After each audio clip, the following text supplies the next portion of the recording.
So how's it going, everybody? I wanted to talk about something that's actually, pretty important to me, being that I'm 6'5", is storage and space, overall space in the car. But we also have a baby. We have a toddler. She's almost 2 now, so not even really a baby anymore. But she is in a rear-facing car seat. Now, this rear-facing car seat that we have is probably one of the safest that I've found. We were excited about it, but it's also the largest. It takes up the most amount of space. But I mean, that's probably indicative of the space. Or that's probably indicative of how safe it is. Maybe, I don't know. But it's the Britex car seat. Now, there is a link in the description below, but really that's not what it's about. This video isn't about the car seat. It's about the storage in the car. It's about the storage in a Tesla. Now, we have a Tesla Model Y, as you guys know. We have the long range, all-wheel drive, but there's so much space in the car. Now, it's not just for me, being that I'm 6'5", move around, headroom, that sort of thing, but also for our baby and all the baby stuff. I had a lot of people asking me about how the car seat is set up in here, how we have it in there, all that sort of stuff, and then where we put everything. So that's what I'm going to be going over today. I'm going to be talking about all the storage and space that you have in your Tesla Model Y. So sit back, relax. You guys are watching The Tall Tesla Guy.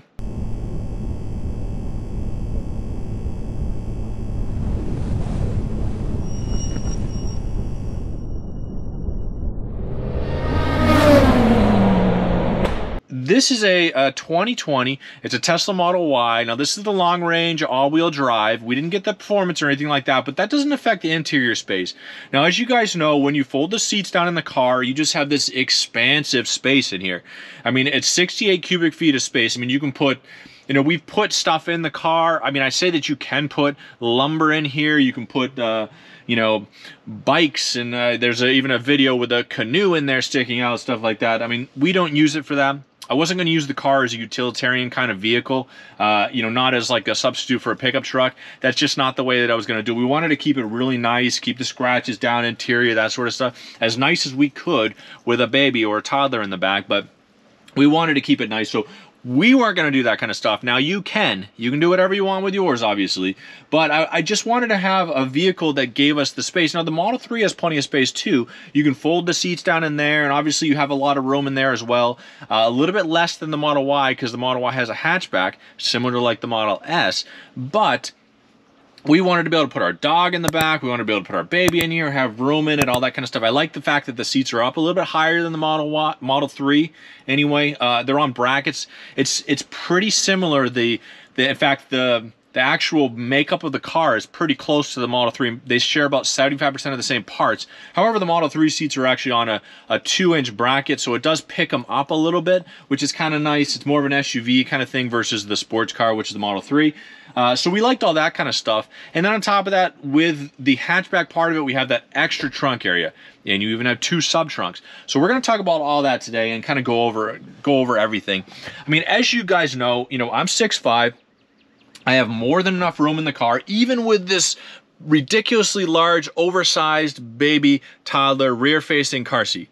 Okay, so even with that, I can't move the seats back all the way. I can only move them back to this point, but I have plenty of room. You can kind of see here, my legs fit under the steering wheel. I have no issue moving it around or anything like that. Even when I close the door, I have plenty of space.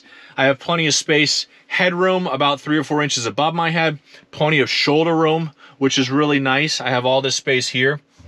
But with the Tesla Model Y, and this is something that was newly added to, the Teslas when they got past the Model S, is that they have these compartments on the side of the door that you see here. It's on all 4 doors. You also have a sub compartment here that you can kind of see here. You have all this space underneath there, which is really nice. Obviously, the 2 cup holders. Now, this is actually something that is not included with the car, this divider thing, and it's one of those accessories that's amazing. I wish I'd done it right from the start. It helps support the cups that you put in there.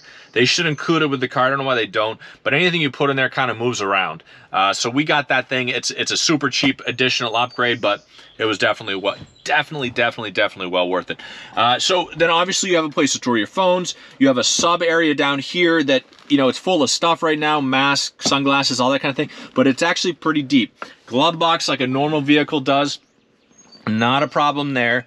But then when you get outside of the car that you have all this extra storage space, and that's what we're going to be looking at a little bit there too. So I'm going to be opening, and you can do this amazingly through the infotainment screen. I'm going to be opening the front and opening the trunk, which is really nice. So we're going to be jumping out to that right now. I mean, the frunk is just, sometimes you'll be looking at it and you're saying to yourself, what the frunk? What am I going to use that for? This is exactly what you're going to use it for. You can see that I've got this storage bag in here. It's actually got a soft-sided cooler in there, which is really nice. There's going to be a link in the description to that part too. That's actually coming in about a month, 2 or 3 weeks. But nonetheless, it's perfect for storage. Even if you don't have this in here, it's perfect to put other stuff in there, because you know with the Tesla Model, anything, there's no engine, it's an electric vehicle all through and through, so there's all this extra space in the front. Then you come around back and you've got all this extra storage space. Now this is with the seats up. You can kind of see this. It's a really expansive, you know, kind of setup. And at 6'5", I fit in here fine. And you guys have seen, I'll put a link in the description, or I'll put a link above anyway, to another video I put a few weeks back where I have a camping mattress in here. I can get in here at 6'5", I can lay down. Now this is with the seats folded up and obviously not a car seat in there, but I can lay down just fine, close the door, and I have more than enough space and room in there.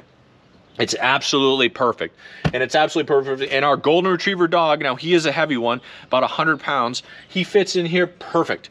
Gets in here fine, sits down, no problem at all. Now we do have a pet protector that we put in here to help with some of this hair, but you can kind of see it comes through anyway, but it's a lot easier to maintain and clean up. And then if he has any accidents, we get him with that. So, you know, that is definitely one of the reasons, one of the main reasons, in fact, why we got the Model Y over the 3 is we wanted to have the space for the dog, because he goes on a lot of trips with us, and it's nice to have him back here. And then on top of this, you have these huge compartments on the side. Now we put everything from diapers to change your clothes in there, raincoats, towels to dry the car when I wash it, the pet protector's over here, and then underneath, we have another storage compartment device. We have 3 camping chairs under there, extra jackets, bubbles just in case, water, blankets, that sort of thing. And then there's another compartment here, underneath here, that has, you know, a couple other things. Our charger, it's got our camping mattress, everything fits in there perfect. Yeah, this is actually the cargo mat that came from Tesmanian. It stays in place really well. It helps kind of protect it even further from the pet. And that's why we got it. We wanted it for that kind of thing.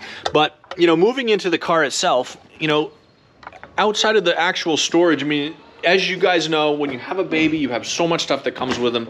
I mean, I showed you we have extra diapers in the back there, change your clothes, all that kind of stuff. I mean, the Tesla has just extra storage on the side doors. These are actually pretty deep wells. You guys know that there's no, obviously there's no transmission that runs across there. Yes, that's actually a bottle cleaning brush, but we use it as like a car wash brush apparently for my baby's toys.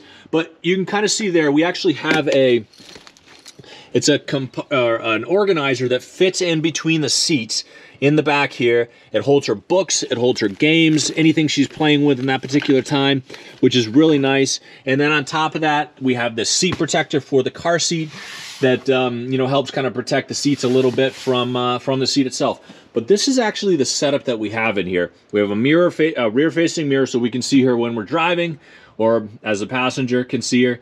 And then this is our car seat. Now, like I said, this is the Britax, I think it's the One for Life or something like that. It's the car seat that goes from toddler to booster seat or something, and it's got these cup holders in it. Anyway, she loves the seat. She's super comfortable in it. We like the way that it protects her.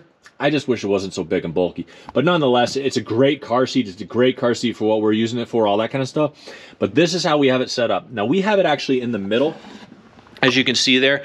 Now, there is no tie-down points in the middle of the Tesla. They're only in the passenger seats on either side, not the middle seat. So we use the buckle for it. But per the manual of the Britax, you can actually do it like that. So that's not a problem there. But that's actually how we have that set up in there. Now, what you'll see here, now I am the oversized example in this car. But, I mean, I still fit back here. I still fit back here with this ridiculous seat in here. And it, you know, it holds me fine. I have no issue fitting in here. It is tight on me, but like I said, I'm oversized, and I'm also sitting behind myself, being that this is the driver's seat is set up for me. But I could fit in here fine. As you can kind of see here, I wouldn't have an issue in here. I'd be able to play with her easily, you know, play games with her and stuff like that. So that part of it would be kind of nice. But this is basically our baby setup, and I really wanted to kind of talk about in this video just how just how much storage and space there is in the Tesla Model Y. As you guys know, I mean, we love the car. We love the you know, the drive. I love the drive of it. We love the space of the car. I love the fact that I fit in it, which is super nice, even at 6'5". Shoulder room, all that kind of stuff. The acceleration of a Tesla is always going to be there anyway, but we actually love the Model Y. I like the space a little bit better than the Model 3, though the 3 is a little bit sportier. I just love the way that this one looks and the way that it goes. So you guys know the routine. If you know, you made it this far in the video, hit that like button, hit that subscribe button. It lets me know what kind of videos you guys like to see, and then, you know, certainly so you don't miss anything. I hope you guys are having a fantastic week so far, day, month, everything, and that you're staying safe out there. Thanks for watching, everybody. Have a great day.